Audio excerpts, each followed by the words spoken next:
ఆపతరంగాని సుకుమారం మత్తు మృదంగం కొత్త తతంగం యమకదం తొక్కు సింగారం మునుపు ఎప్పుడు వినపడని మధురిమల మొదట చెలిమి శృతిలో వలకు తలపులకు తలుపు తెరిచి శివమెత్తే గదిలో జత గీతమే జలపాతమే జతులాడే లయలో దాయమ్మ దాయమ్మ నా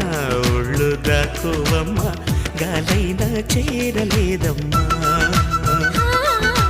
హాయమ్మ హాయ్ హాయమ్మ ఈ తుంటరి గాలి